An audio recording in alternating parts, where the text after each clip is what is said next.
نحمده ونصلي على رسوله الكريم أما بعد فأعوذ بالله من الشيطان الرجيم بسم الله الرحمن الرحيم رب اشرح لي صدري ويسر لي أمري واحلل عقدة من لساني يفقهوا قولي ربي يسر ولا تؤثر وتمم بالخير اللهم إنا نسألك علما نافعا ورزقا طيبا وعملا متقبلا اللهم فقهنا في الدين آمين. السلام علیکم ورحمۃ اللہ وبرکاتہ۔ الحمدللہ، اللہ کی رحمت، اس کے فضل اور اس کی مدد کے ساتھ پہلے پارے کا سیکنڈ ہاف آج ہم انشاءاللہ پڑھیں گے۔ فرسٹ ہاف میں ہم نے بنی اسرائیل کے بارے میں پڑھا، قلب مختوم کے بارے میں پڑھا، اور پھر قلب قاسی کے بارے میں پڑھا، اور پھر یہ بھی پڑھا کہ دل سخت کیوں ہوتے ہیں، دلوں پر مہریں کیوں لگتی ہیں، اور پھر ہم نے ماضی کے مسلمان یعنی بنی اسرائیل کا تذکرہ پڑھا، یہودیوں کے بارے میں پڑھا کہ وہ کس قدر نافرمان اور کس قدر خوش فہم لوگ تھے۔ جھوٹی آرزویں پال لینا ان کا پسندیدہ مشغلہ کہہ لیں، ان کا بہت شوق تھا۔ اپنے آپ سے ہی، خود سے ہی انہوں نے جھوٹی آرزویں گھڑی ہوئی تھی۔ یہودیوں کے بارے میں ہم نے پڑھا کہ وہ کس طرح اللہ کی کتاب میں تحریف کرتے تھے، آیات کو بدل دیتے تھے۔ فَبِمَا نَقْضِهِم مِّيثَاقَهُمْ لَعَنَّاهُمْ وَجَعَلْنَا قُلُوبَهُمْ قَاسِيَةً يُحَرِّفُونَ الْكَلِمَ عَن مَّوَاضِعِهِ، سورۃ مائدہ۔ پس ان لوگوں کے اپنا عہد توڑ دینے کی وجہ سے ہم نے ان پر لعنت کی اور ان کے دلوں کو سخت کر دیا۔ یعنی ان کا ایک جرم تو یہ بھی تھا کہ وہ کلام کو اس کی جگہ سے بدل دیتے تھے، واضح طور پر سمجھ لینے کے باوجود جانتے بوجھتے اس کو بدل دیتے تھے، تورات میں تحریف کر دیتے تھے، حرام کو حلال اور حلال کو حرام، حق کو باطل اور باطل کو حق بتاتے تھے، رشوتیں لیتے، رشوت لے کر کتاب الہی کو بدل دیتے تھے، اور پھر اسے حق ثابت کرنے کے لیے بھی جھوٹی سچی دلیلیں دیتے اور اسے صحیح ثابت کرنے کے لیے پورا زور لگا دیتے تھے۔ اور اسی تحریف کی وجہ سے اللہ تعالیٰ نے یہودیوں کے لیے تباہی بربادی کا پیغام دیا۔ فَوَيْلٌ لِّلَّذِينَ يَكْتُبُونَ الْكِتَابَ بِأَيْدِيهِمْ ثُمَّ يَقُولُونَ هَٰذَا مِنْ عِندِ اللَّهِ لِيَشْتَرُوا بِهِ ثَمَنًا قَلِيلًا، یعنی ان لوگوں پر افسوس ہے جو اپنے ہاتھوں سے کتاب لکھتے ہیں اور کہتے ہیں کہ یہ اللہ کے پاس سے آئی ہے تاکہ اس کے عوض تھوڑی سی قیمت یعنی دنیا کا فائدہ حاصل کر لیں۔ یہ یہود کی ایک دوسری قسم ہے۔ یہ اللہ تعالیٰ کی طرف جھوٹی باتیں، خود ساختہ باتیں، ضلالت اور گمراہی کی دعوت یعنی یہ خود دیتے تھے اور اللہ کی طرف منسوب کر دیتے تھے۔ خود سے ان لوگوں نے خوش فہمیاں پالی ہوئی تھی کہ ہم اللہ تعالیٰ کے بہت عزیز ہیں، ہم اللہ تعالیٰ کے بہت پیارے ہیں، اس لیے ہم جو مرضی کرتے رہیں، جتنی مرضی نافرمانیاں کر لیں، شرک کریں، بدعت کریں، جو مرضی کریں، ہمیں اللہ تعالیٰ نہیں پکڑے گا، اللہ ہم سے ناراض نہیں ہوگا۔ یعنی ان کو یہ گمان تھا، یہ خوش فہمی تھی، انہوں نے یہ جھوٹی آرزو پالی ہوئی تھی کہ وہ اللہ تعالیٰ کے پیارے ہیں، اللہ کے عزیز ہیں، اس لیے اللہ تعالیٰ انہیں کچھ بھی نہیں کہے گا۔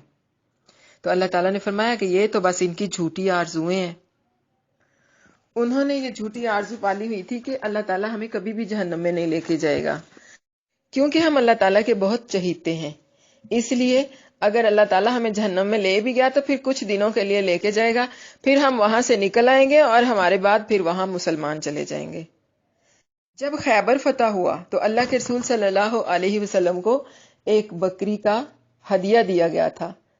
حضرت ابو ہریرہ رضی اللہ عنہ سے مروی ہے کہ جب خیبر فتح ہوا تو رسول اللہ صلی اللہ علیہ وسلم کو بکری کے زہر آلود گوشت کا تحفہ دیا گیا، تو رسول اللہ صلی اللہ علیہ وسلم نے فرمایا یہاں پر جو یہودی موجود ہیں انہیں میرے پاس جمع کرو۔ جب وہ جمع ہو گئے تو رسول اللہ صلی اللہ علیہ وسلم نے ان سے کہا میں تم سے کچھ پوچھنے لگا ہوں، کیا تم مجھے سچ سچ بتا دو گے؟ انہوں نے کہا جی ہاں۔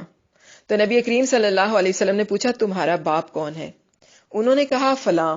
آپ نے فرمایا نہیں، تم جھوٹ کہتے ہو، تمہارا باپ تو فلاں ہے۔ انہوں نے جواب دیا کہ آپ سچ فرماتے ہیں۔ پھر آپ صلی اللہ علیہ وسلم نے ان سے فرمایا اگر میں تم سے کوئی بات پوچھوں تو کیا سچ سچ بتا دو گے؟ انہوں نے کہا جی ہاں ابو القاسم، ہم سچ بتائیں گے، اور اگر ہم نے آپ سے جھوٹ بولا تو آپ اسی طرح ہمارے جھوٹ کو پہچان لیں گے جس طرح کے پہلے پہچان لیا تھا۔ پھر آپ صلی اللہ علیہ وسلم نے پوچھا یہ بتاؤ کہ جہنمی کون لوگ ہیں؟ کہنے لگے تھوڑی مدت کے لیے تو ہم جہنم میں رہیں گے، پھر ہمارے بعد تم لوگ آ جاؤ گے۔ تو اللہ کے رسول صلی اللہ علیہ وسلم نے فرمایا نہیں، بلکہ تم ذلیل و خوار ہو کر جہنم ہی میں رہو گے، ہم کبھی تمہارے پیچھے یا کبھی تمہارے جانشین نہیں بنیں گے۔ تو اللہ کے رسول صلی اللہ علیہ وسلم نے ان سے فرمایا کہ اگر میں تم سے پوچھوں تو کیا تم سچ سچ بتاؤ گے؟ انہوں نے کہا جی ہاں۔ آپ نے فرمایا کیا تم نے اس گوشت میں زہر ملایا ہے؟ انہوں نے جواب دیا ہاں۔ تو آپ صلی اللہ علیہ وسلم نے فرمایا تم نے ایسا کیوں کیا؟ انہوں نے جواب دیا کہ ہمارا ارادہ یہ تھا کہ اگر آپ جھوٹے ہیں تو ہمیں آپ سے نجات مل جائے گی، اور اگر آپ سچے ہیں تو اللہ تعالیٰ آپ کو بتا دے گا اور یہ زہر آپ کو کوئی نقصان نہیں پہنچا سکے گا۔ پھر اس کے بعد اللہ تعالیٰ نے ارشاد فرمایا کہ نہیں، بات اس طرح نہیں ہے جس طرح تم تمنا رکھتے ہو اور خواہش کرتے ہو، بلکہ بات یہ ہے کہ جو برا کام کرے اور اس کے گناہ ہر طرف سے اسے گھیر لیں، اور وہ قیامت کے دن اس طرح آئے کہ اس کے پاس ایک بھی نیکی نہ ہو، بلکہ اس کے تمام اعمال برائیوں پر ہی مشتمل ہوں، تو ایسا شخص جہنم ہی میں رہے گا۔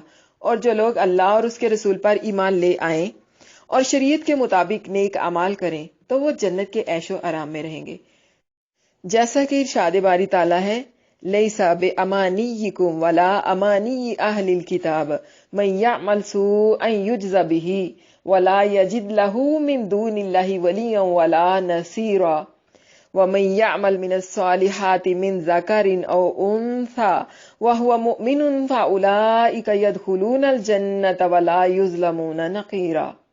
سورۃ نساء۔ نجات کا دار و مدار نہ تو تمہاری آرزوؤں اور نہ اہل کتاب کی آرزوؤں پر، بلکہ جو شخص برے عمل کرے گا اسے اسی طرح برا بدلہ دیا جائے گا، اور وہ اللہ کے سوا کسی کو اپنا حمایتی نہیں پائے گا اور نہ ہی مددگار۔ اور جو نیک عمل کریں گے خواہ وہ مرد ہوں یا عورت، وہ صاحب ایمان ہوں، تو اللہ تعالیٰ ان کو جنتوں میں داخل کرے گا۔ اللہ تعالیٰ ان کو ان کے اعمال کا پورا پورا بدلہ دے گا، خواہ مرد ہو یا عورت، جو بھی صاحب ایمان ہوگا اللہ تعالیٰ اسے جنت میں داخل کریں گے، اور ان پر کھجور کی گٹھلی کے شگاف کے برابر بھی ظلم نہیں کیا جائے گا۔ اگلے رکوع کا نمبر لکھیں، آیت نمبر 81 سے 86۔ جو شخص بھی برائیاں کمائے گا اس کی برائیاں اسے گھیر لیں گی، اور جو نیک عمل کرے گا اس کو اس کا اچھا بدلہ ملے گا، یعنی نیکوں کو نیک بدلہ اور بروں کو برا بدلہ۔ بسم اللہ الرحمن الرحیم۔ بالا من کسب سیئۃ واحاطت بہ خطیئتہ فاولئک اصحاب النار ہم فیہا خالدون۔ کیوں نہیں، جس نے کوئی برائی کمائی اور اسے اس کی برائی نے گھیر لیا تو وہی لوگ دوزخی ہیں، وہ اس میں ہمیشہ رہیں گے۔ اور اس کے برعکس والذین آمنوا وعملوا الصالحات اولئک اصحاب الجنہ ہم فیہا خالدون۔ اور جو لوگ ایمان لائے اور انہوں نے نیک کام کیے وہی جنتی ہیں، وہ اس میں ہمیشہ رہیں گے۔ اور جب ہم نے بنی اسرائیل سے پکا وعدہ لیا کہ تم اللہ کے سوا کسی کی عبادت نہ کرنا، اور والدین، رشتہ داروں، یتیموں اور مسکینوں سے نیک سلوک کرنا، اور تم لوگوں سے اچھی باتیں کہنا اور نماز قائم کرنا اور زکوٰۃ دینا، پھر تم اس وعدے سے پھر گئے، مگر تم میں سے تھوڑے اس کے پابند رہے، اور تم تو پھر جانے والے ہی ہو۔ اور جب ہم نے تم سے پکا وعدہ لیا کہ تم آپس میں ایک دوسرے کا خون نہیں بہاؤ گے اور نہ ہی نکالو گے اپنے لوگوں کو اپنے وطن سے، پھر تم نے اقرار کیا اور تم اس بات کے گواہ ہو، پھر تم ہی وہ لوگ ہو کہ اپنوں کو قتل کرتے ہو اور اپنوں میں سے ایک فریق کو ان کے گھروں سے نکال دیتے ہو، تم ان کے خلاف گناہ اور زیادتی کے ساتھ دوسروں کی مدد کرتے ہو، اور اگر وہ تمہارے پاس قیدی ہو کر آئیں تو تم انہیں فدیہ دے کر چھڑاتے ہو، حالانکہ تم پر ان کا نکال دینا ہی حرام کر دیا گیا تھا۔ افتؤمنون ببعض الکتاب وتکفرون ببعض، کیا تم کتاب کے ایک حصے پر ایمان لاتے ہو اور دوسرے حصے کا انکار کرتے ہو؟ پھر تم میں سے جو شخص یہ کام کرے گا اس کی سزا اس کے سوا کوئی نہیں کہ رسوائی ہو دنیاوی زندگی میں، اور قیامت کے دن وہ سخت ترین عذاب کی طرف دھکیلے جائیں گے۔ اور تم جو عمل کرتے ہو اللہ اس سے غافل نہیں. اولئک الذین اشتروا الحیات الدنیا بالآخرہ، یہ وہ لوگ ہیں جنہوں نے زندگانی دنیا کو آخرت کے بدلے خرید لیا ہے، اس لیے نہ تو ان سے عذاب ہلکے ہوں گے اور نہ ان کی مدد ہی کی جائے گی. ان کا وہ گناہ کیا تھا جس سے انہیں گھیر لیا؟ شرک. صغیرہ گناہ بھی ہلاکت کا باعث ہے. حضرت عبداللہ بن مسعود رضی اللہ عنہ سے روایت ہے کہ اللہ کے رسول صلی اللہ علیہ وسلم نے فرمایا، چھوٹے اور حقیر گناہوں سے بھی بچو، کیونکہ یہ بھی جمع ہو کر آدمی کی ہلاکت اور بربادی کا سبب بن جاتے ہیں. رسول اللہ صلی اللہ علیہ وسلم نے مثال دے کر فرمایا کہ جیسے کچھ لوگ جنگل میں جمع ہوں اور جب کھانا پکانے کا وقت آ جائے تو ایک ایک آدمی ایک ایک لکڑی لے آئے، حتیٰ کہ اس سے لکڑیوں کا ڈھیر لگ جائے، وہ اسے آگ لگا دیں اور انہوں نے جو کچھ اس میں ڈالا ہے اسے پکا لیں. اور اس کے برعکس جو لوگ ایمان لاتے ہیں، نیک عمل کرتے ہیں، وہ ہمیشہ جنتوں میں رہیں گے. یعنی کہ جو شخص اس دین پر ایمان لایا جس کا اے یہودیو تم نے کفر کیا ہے، اور اس نے اس کے مطابق عمل کیا جس کو تم نے چھوڑا ہے، تو اس کے لیے جنت ہے جس میں وہ ہمیشہ ہمیشہ رہے گا. تو اس مقام پر اللہ تعالیٰ نے گویا یہ فرما دیا ہے کہ خیر کا ثواب اور شر کا عذاب اچھے برے اعمال بجا لانے والوں کو ہمیشہ ملتا رہے گا، کبھی بھی قطع نہیں کیا جائے گا. پھر آیت نمبر 83 کے اندر اللہ تعالیٰ بنی اسرائیل سے ان کا میثاق یعنی ان کا عہد انہیں یاد دلا رہے ہیں، جن کا اس نے انہیں نہ صرف حکم دیا تھا بلکہ ان سے پختہ عہد بھی لیا کہ اسے پورا کرنا ہے. لیکن کیا ہوا کہ وہ ان ساری باتوں سے پھر گئے، قصدن ارادتن، جانتے بوجھتے انہوں نے ان سے منہ پھیرا. تو پھر اللہ تعالیٰ نے انہیں یہ حکم دیا کہ صرف اور صرف اسی کی عبادت کریں اور اس کا کسی کو بھی شریک نہ ٹھہرائیں. یاد رکھیں شرک ناقابل معافی جرم ہے، شرک ظلم عظیم ہے. ارشاد باری تعالیٰ ہے سورۃ نحل، وَلَقَدْ بَعَثْنَا فِي كُلِّ أُمَّةٍ رَسُولًا أَنِ اعْبُدُوا اللَّهَ وَاجْتَنِبُوا الطَّاغُوتَ، اور یقیناً ہم نے ہر امت میں ایک پیغمبر بھیجا کہ اللہ ہی کی عبادت کرو اور طاغوت یعنی بتوں کی پوجا سے اجتناب کرو. سب سے اعلیٰ اور عظیم ترین حق کس کا ہے؟ پوائنٹ بھی نوٹڈ، اللہ کا. سب سے عظیم حق کس کا ہے؟ اللہ تعالیٰ کا. اور وہ حق یہ ہے کہ صرف اور صرف اسی کی عبادت کی جائے. اللہ کا حق کیا ہے؟ کہ صرف اس کی عبادت کی جائے اور اس کے ساتھ کسی کو شریک نہ کیا جائے. پھر اللہ کے حق کے بعد مخلوق کے حقوق کی باری آتی ہے. مخلوق کے حقوق میں سب سے بڑا حق کس کا ہے؟ والدین کا. یہی وجہ ہے کہ اللہ تعالیٰ نے اپنے حق کے ساتھ والدین کے حق کو ملا کر بیان فرمایا.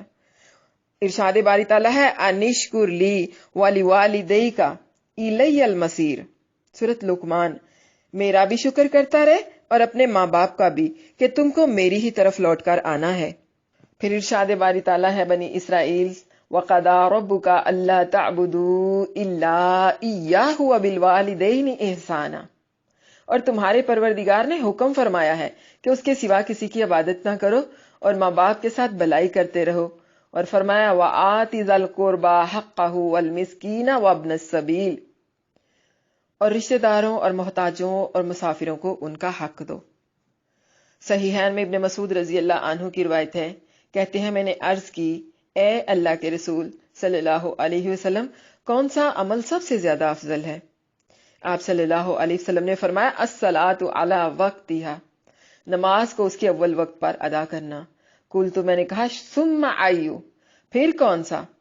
قال، آپ صلی اللہ علیہ وسلم نے فرمایا بر الوالدین، والدین کے ساتھ حسن سلوک کرنا، والدین کے ساتھ نیکی کرنا. قلت، راوی کہتے ہیں میں نے پوچھا پھر کون سا؟ ثم ایو، پھر کون سا؟ قال، آپ صلی اللہ علیہ وسلم نے فرمایا الجہاد فی سبیل اللہ، اللہ کی راہ میں جہاد کرنا. یتیم ایسے چھوٹے بچے کو کہتے ہیں جس کے ماں باپ جو ہیں وہ فوت ہو جاتے ہیں. تو جو یتیمی ہوتی ہے وہ صرف بلوغت تک ہوتی ہے.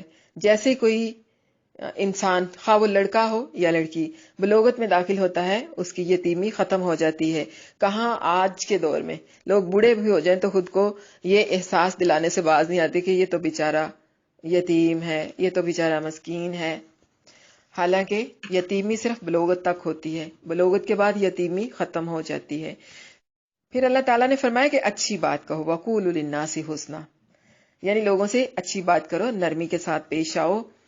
امر بالمعروف اور نہی عن المنکر کا جو فریضہ ہے وہ بھی اسی میں داخل ہوتا ہے کہ لوگوں کے ساتھ اچھی بات کرو، اچھے طریقے سے بات کرو، لوگوں کو نیکی کا حکم دو اور برائی سے منع کرو، حلم اور درگزر سے کام لو، لوگوں کو معاف کر دیا کرو، اچھی بات کہو اور حسن اخلاق سے پیش آؤ. اللہ تعالیٰ کو حسن اخلاق سب سے زیادہ پسند ہے. اور پھر اس کے ساتھ ساتھ اللہ تعالیٰ نے فرمایا وَأَقِیمُوا الصَّلَاةَ وَآتُوا الزَّکَاةَ، یعنی نماز قائم کرو اور زکوٰۃ دو. تو اللہ تعالیٰ نے ہمیں یہ بتایا ہے کہ بنی اسرائیل نے ان تمام باتوں سے منہ پھیر لیا، جانتے بوجھتے، دیدہ و دانستہ انہوں نے یہ سارے احکامات جو تھے انہیں اپنی پسے پشت ڈال دیا. صرف ان میں چند لوگ تھے جو اس پر کار بند رہے تھے. اللہ تعالیٰ نے ہماری اس امت کو بھی اس قسم کی باتوں کا حکم دیتے ہوئے فرمایا ہے سورۃ نساء کی آیت نمبر 36 کے اندر، وَاعْبُدُوا اللَّهَ وَلَا تُشْرِكُوا بِهِ شَيْئًا وَبِالْوَالِدَيْنِ إِحْسَانًا وَبِذِي الْقُرْبَى وَالْيَتَامَى وَالْمَسَاكِينِ وَالْجَارِ ذِي الْقُرْبَى وَالْجَارِ الْجُنُبِ وَالصَّاحِبِ بِالْجَنبِ وَابْنِ السَّبِيلِ وَمَا مَلَكَتْ أَيْمَانُكُمْ إِنَّ اللَّهَ لَا يُحِبُّ مَنْ كَانَ مُخْتَالًا فَخُورًا. اللہ تبارک و تعالی نے اللہ کے نبی صلی اللہ علیہ وسلم کے زمانے میں مدینہ کے یہودیوں یعنی اوس اور خزرج کے ساتھ ان کی لڑائی جھگڑوں کی تردید فرمائی ہے، اور فرمایا کہ اوس اور خزرج کے لوگ انہوں نے اسلام قبول کر لیا اور انصار کہلائے. زمانہ جاہلیت میں بت پرست تھے اور ان میں بہت ساری جنگیں ہوتی تھی. یہود مدینہ یعنی یہ ان کے 3 قبیلے تھے، جن میں سے ایک بنو قینقاع، بنو نذیر اور خزرج. یہ جو بنو نذیر تھے، بنو قینقاع اور بنو نذیر خزرج کے خلیف تھے، بنو قریظہ اوس کے خلیف تھے. جب ان میں سے جنگ برپا ہو جاتی تو ہر فریق اپنے اپنے حمایتیوں کے ساتھ مل کر ان کے دشمن کے ساتھ لڑتا. اللہ تعالیٰ نے ان سے عہد لیا تھا کہ تم لوگ آپس میں لڑائی جھگڑا نہیں کرنا اور نہ ہی ایک دوسرے کو اپنے گھروں سے نکالنا ہے، گناہ اور زیادتی کے کاموں میں ایک دوسرے کی مدد نہیں کرنی، اور اگر تم لوگوں میں یا تم لوگوں کے پاس کوئی قیدی ہو کر آتا ہے تو اسے فدیہ دے کر چھڑانا ہے. تو ان لوگوں نے اللہ تعالیٰ کے احکامات کا انکار کیا، یعنی آیت کے سارے حصے کا انکار کر دیا، صرف ایک حصے پر عمل کیا. اور وہ کون سا حصہ تھا؟ یعنی جب ان کے پاس کوئی قیدی ہو کر آتا تو وہ اس کو فدیہ دے کر چھڑا لیتے اور کہتے کہ یہ ہمارا بھائی بند ہے، ہمیں اللہ نے حکم دیا تھا کہ ان کو فدیہ دے کر چھڑا لینا ہے. تو اللہ تعالیٰ یہ بات یہاں پر بتا رہے ہیں کہ یہ دیکھیے کہ کس قدر نافرمان قوم تھی کہ اللہ کی ساری آیات کا انکار کر کے آیت کے ایک حصے کا انکار کر دیا اور ایک حصے کو مانتے ہیں. یعنی اللہ نے فرمایا کہ تمہیں تو ان کا نکالنا ہی حرام تھا، تمہارے لیے ان کا نکال دینا یعنی ان کا گھروں سے نکالنا ہی حرام تھا.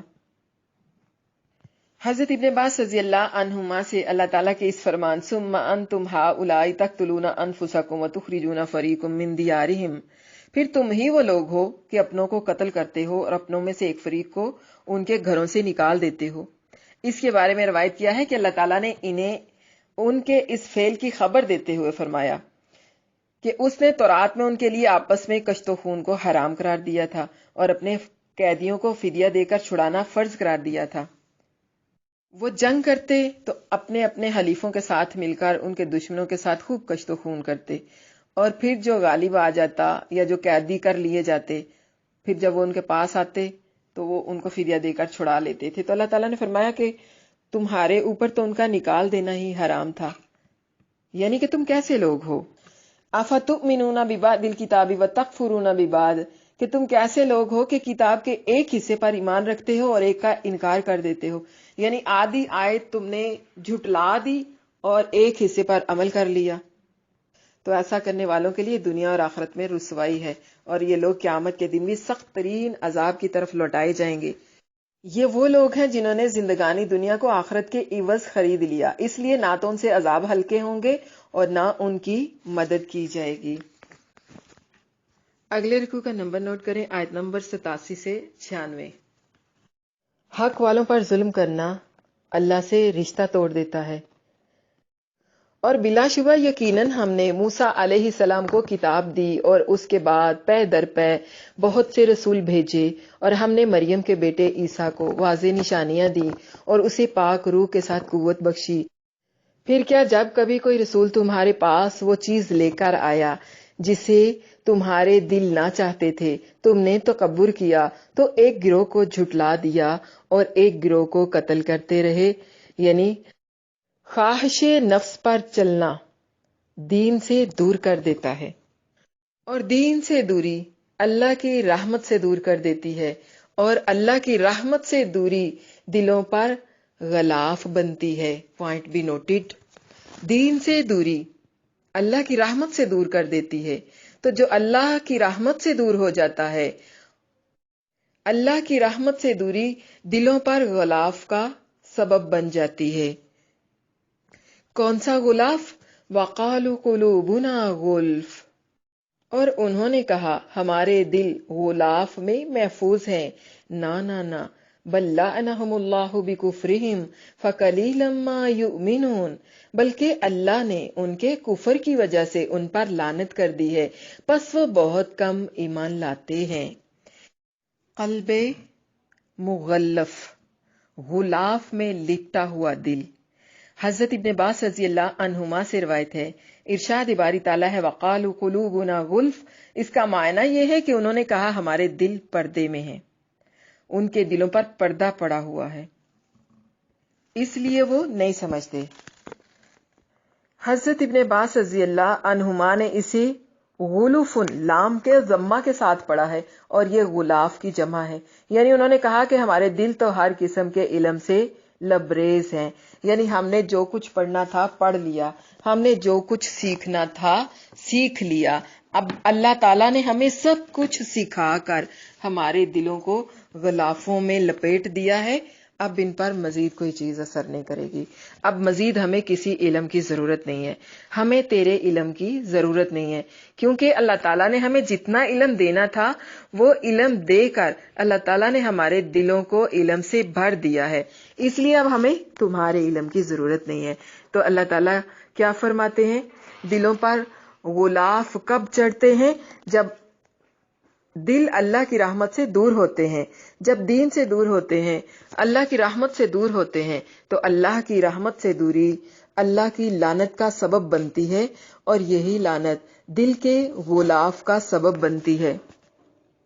اللہ کی رحمت سے دوری دلوں پر غلاف کا سبب بنتی ہے، تو نوٹ کیجئے، اللہ کی رحمت سے دوری دلوں پر غلاف چڑھا دیتی ہے، یعنی اللہ تعالیٰ نے انہیں ہر خیر اور بلائی سے دور ہٹا کر مجرم بنا دیا، انہیں محروم کر دیا ہر بلائی سے۔ کس وجہ سے؟ ان کے کفر کے باعث اللہ نے ان پر لعنت کی۔ وہ کہتے ہیں ہمارے دل غلاف میں ہیں، محفوظ ہیں، اللہ تعالیٰ فرماتے ہیں نہیں، یہ جھوٹ بولتے ہیں، ان کے دل غلاف میں نہیں ہیں، بلکہ ہم نے ان کے کفر کے باعث ان پر لعنت کر دی ہے، انہیں بلائی اور رحمت سے دور کر دیا ہے۔ فَقَلِيلًا مَا يُؤْمِنُونَ، ان میں سے بہت کم ہی ایمان لائیں گے۔ ارشاد باری تعالیٰ ہے وَقَالُوا قُلُوبُنَا فِي أَكِنَّةٍ مِّمَّا تَدْعُونَا إِلَيْهِ، سورۃ حامیم سجدہ، اور کہنے لگے کہ جس چیز کی طرف آپ ہمیں بلاتے ہیں اس سے ہمارے دل پردوں میں ہیں، یعنی ہمارے دل غلاف میں لپٹے ہوئے ہیں۔ تو اللہ تعالیٰ نے ارشاد فرما دیا علم کی وجہ سے نہیں، ان کے دلوں میں علم نہیں بھرا ہوا، بلکہ لعنہم اللہ بکفرہم فقلیلا ما یؤمنون، یعنی بات اس طرح نہیں ہے جیسا کہ انہوں نے دعویٰ کیا ہے، بلکہ بات تو یہ ہے کہ ان کے دل ملعون ہیں، اور ان پر اللہ تعالیٰ نے مہر بھی لگا دی ہے، جیسا کہ اللہ تعالیٰ نے فرمایا وَقَوْلِهِمْ قُلُوبُنَا غُلْفٌ بَلْ طَبَعَ اللَّهُ عَلَيْهَا بِكُفْرِهِمْ فَلَا يُؤْمِنُونَ إِلَّا قَلِيلًا، سورۃ نساء کی آیت نمبر 155۔ اور ان کفار کے یہ کہنے کے سبب کہ ہمارے دلوں پر پردے پڑے ہوئے ہیں، اللہ نے ان کو مردود کر دیا، اور ان کے دلوں پر پردے نہیں ہیں، بلکہ ان کے کفر کے سبب اللہ نے ان پر مہر کر دی ہے، تو یہ کم ہی مان لائیں گے۔ تو کیا پتہ چلا دلوں پر غلاف کب چڑھتے ہیں؟ جب انسان دین سے دور اور اللہ کی رحمت سے دور ہو جاتا ہے۔ اور جب ان کے پاس اللہ کی طرف سے وہ کتاب آ گئی جو اس کتاب کی تصدیق کرتی ہے جو ان کے پاس ہے، اور اس سے پہلے وہ ان لوگوں کے خلاف فتح مانگتے تھے جنہوں نے کفر کیا، پھر جب ان کے پاس وہ حق آ گیا جسے انہوں نے پہچان لیا تو انہوں نے اس کا انکار کر دیا، پس کافروں پر اللہ کی لعنت ہے۔ یعنی جو یہودی تھے اللہ کے نبی صلی اللہ علیہ وسلم کی بعثت کے منتظر تھے، لیکن جب آپ صلی اللہ علیہ وسلم مبعوث ہوئے تو آپ کا انکار کر دیا۔ اللہ تعالیٰ ان کے بارے میں فرماتے ہیں کہ جب یہودیوں کے پاس اللہ کی کتاب آ گئی، یعنی قرآن مجید جسے اللہ تعالیٰ نے محمد صلی اللہ علیہ وسلم پر نازل فرمایا، اور وہ کتاب ان کی کتاب یعنی تورات کی بھی تصدیق کرتی ہے، اور اس رسول یعنی اللہ کے نبی صلی اللہ علیہ وسلم کے یہ کتاب لے کر تشریف لانے سے پہلے جب یہ اپنے مشرک دشمنوں سے جنگ کرتے تو اس رسول کی تشریف آوری سے کافروں پر فتح مانگا کرتے تھے اور کہا کرتے تھے کہ اب آخری زمانے میں اللہ کے ایک نبی نے آنا ہے تو ہم ان کے ساتھ مل کر تم سے لڑائی کریں گے، تو اس طرح تمہیں ہم نیست و نبود کر دیں گے، جس طرح عاد اور ارم کی قوموں کو تباہ و برباد کر دیا تھا۔ تو جب اللہ کے رسول صلی اللہ علیہ وسلم کی بعثت سے قبل یہود آپ کے ساتھ اوس اور خزرج کے خلاف مدد طلب کیا کرتے تھے، لیکن اللہ تعالیٰ نے جب آپ کو عربوں میں مبعوث فرما دیا تو انہوں نے ان ساری باتوں کے برعکس کفر اور عناد کی جو راہ تھی وہ اختیار کر لی۔ معاذ بن جبل رضی اللہ عنہ اور خاندان بنو سالمہ کے بشر بن برا بن معرور نے ان سے کہا، اے گروہ یہودیو، اللہ سے ڈرو اور اسلام قبول کر لو۔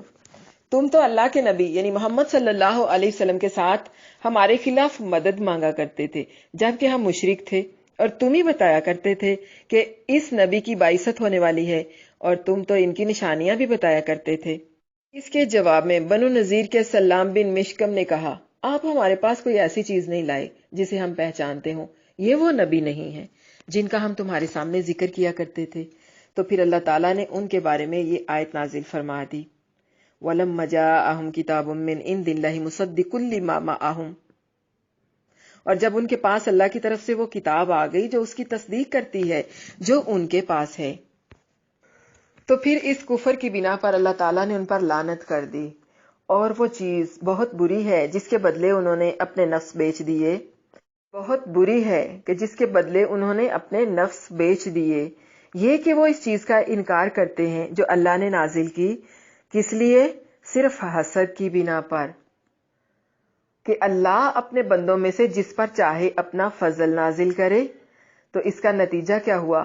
فَبَاءُوا بِغَضَبٍ عَلَىٰ غَضَبٍ، پس وہ غضب پر غضب لے کر لوٹے، اور کافروں کے لیے ذلیل کرنے والا عذاب ہے۔ اور جب ان سے کہا جاتا ہے کہ اللہ کی اتاری ہوئی کتاب پر ایمان لاؤ تو کہتے ہیں ہم اس پر ایمان لاتے ہیں جو ہم پر نازل کی گئی، اور اس کے سوا کا اور اس کے ما سوا کا انکار کرتے ہیں، حالانکہ وہ قرآن حق ہے، اس کتاب کی تصدیق کرتا ہے جو ان کے پاس ہے۔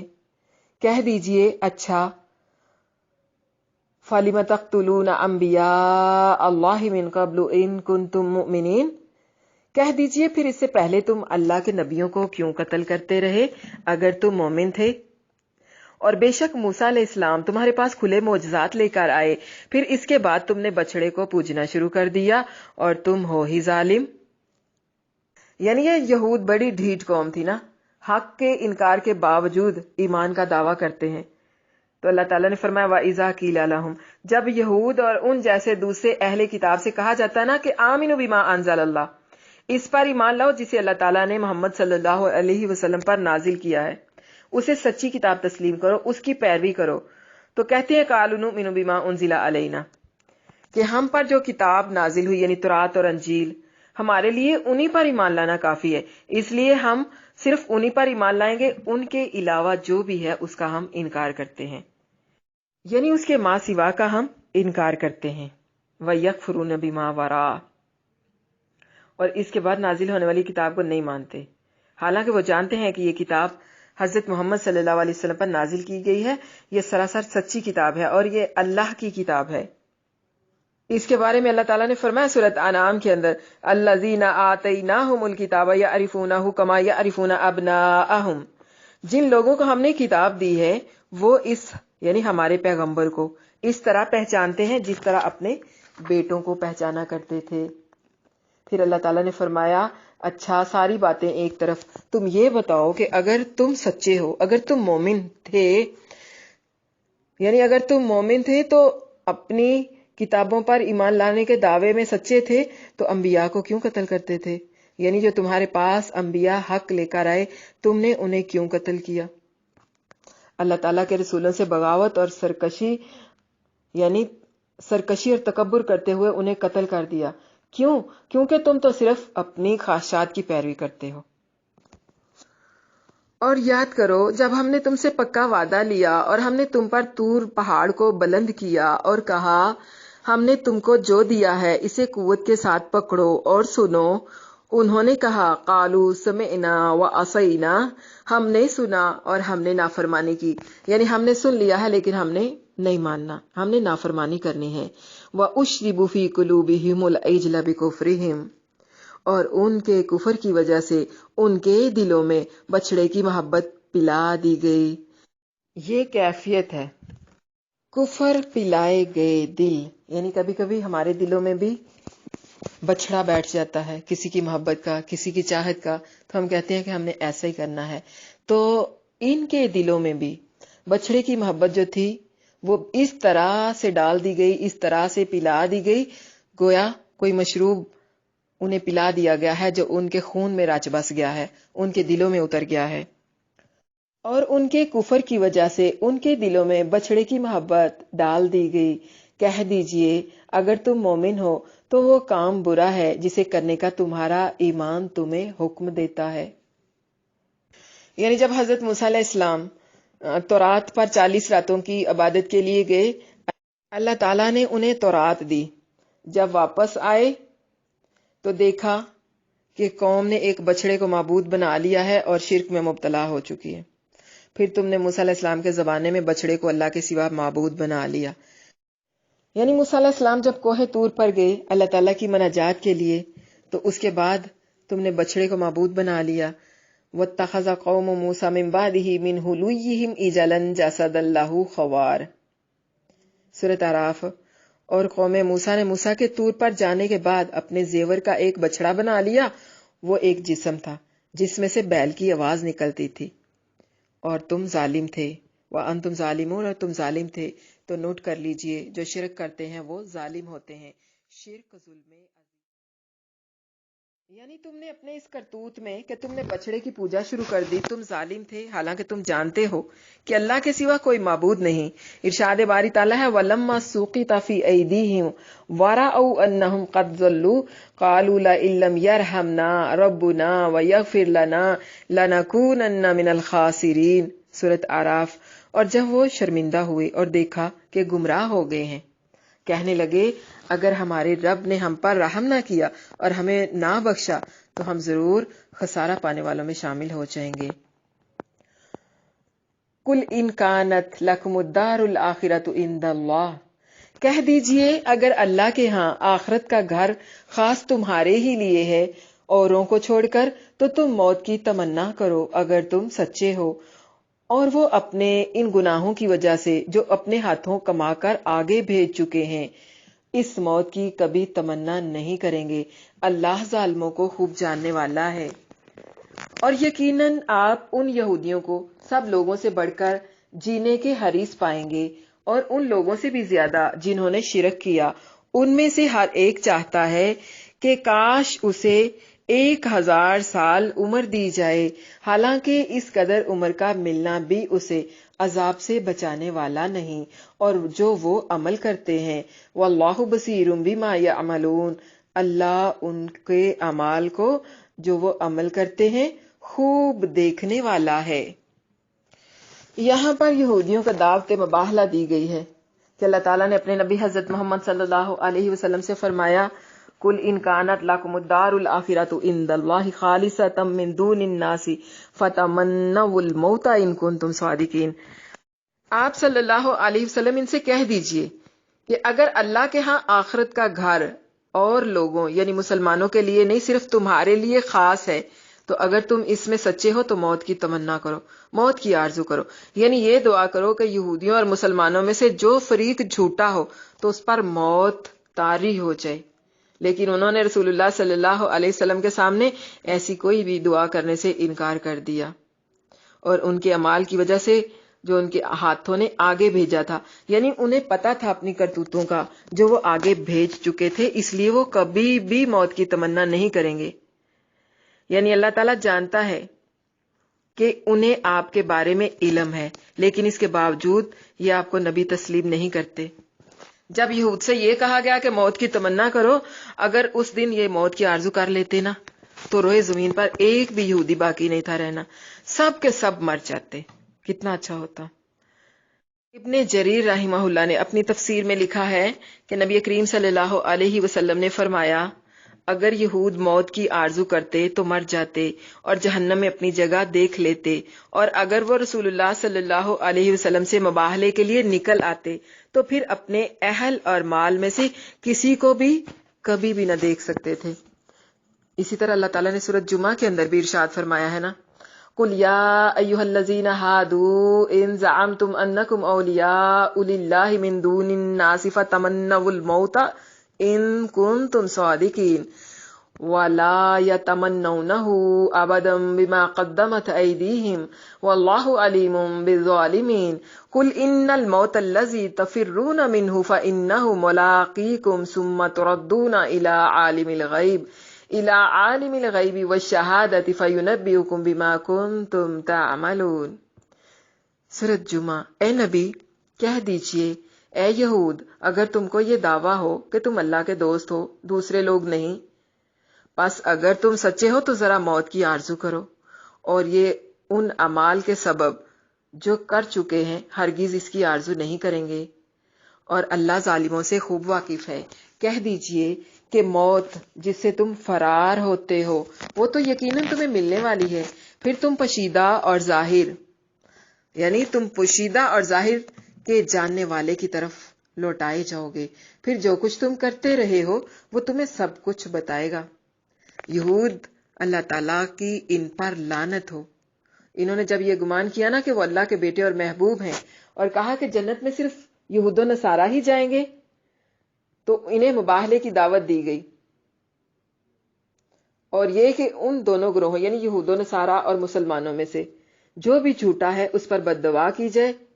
لیکن انہوں نے جب اس سے انکار کر دیا تو پھر سب کو پتا چل گیا کہ یہ ظالم ہے، کیونکہ اگر انہیں اپنی سچائی کا یقین ہوتا تو وہ اس دعوت مباہلہ کو قبول کر لیتے، لیکن انہوں نے اسے قبول ہی نہ کیا، تو ہر ایک کو پتا چل گیا کہ یہ سراسر جھوٹے لوگ ہیں۔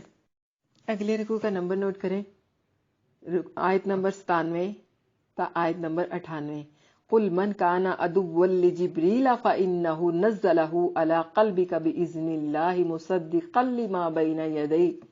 مُصَدِّقًا لِمَا بَيْنَ يَدَيْهِ وَهُدًى وَبُشْرًى لِلْمُؤْمِنِينَ۔ اس کا ٹاپک جو ہے وہ چوز کریں، اللہ والوں سے دشمنی، اللہ سے دشمنی ہوتی ہے۔ اے نبی کہہ دیجئے، جو کوئی جبرائیل کا دشمن ہے تو اسی نے اس قرآن کو اللہ کے حکم سے آپ کے دل پر نازل کیا ہے، یہ اس کتاب کی تصدیق کرتا ہے جو اس سے پہلے نازل ہوئی، اور مومنوں کے لیے ہدایت اور بشارت ہے۔ من کان عدوا للہ وملائکتہ ورسلہ وجبریل ومیکال فإن اللہ عدو للکافرین۔ جو کوئی اللہ کا، اس کے فرشتوں کا، اس کے رسولوں کا اور جبرائیل علیہ السلام اور میکائیل کا دشمن ہے تو بے شک اللہ بھی کافروں کا دشمن ہے۔ ان آیات کے اندر یہودیوں کی حضرت جبرائیل علیہ السلام سے عداوت کی بات کی گئی ہے۔ حضرت انس بن مالک رضی اللہ عنہ سے روایت ہے کہ عبداللہ بن سلام رضی اللہ عنہ نے جب رسول اللہ صلی اللہ علیہ وسلم کی تشریف آوری کے بارے میں سنا تو اس وقت وہ اپنی زمین میں پھل چننے کے لیے گیا ہوا تھا۔ آپ جب تشریف لے آئے تو وہ آپ کی خدمت میں حاضر ہو کر عرض کرنے لگے کہ میں آپ سے 3 سوال پوچھتا ہوں اور ان کے جواب نبی کے سوا اور کسی کو معلوم نہیں۔ نمبر 1، قیامت کی سب سے پہلی نشانی کیا ہے؟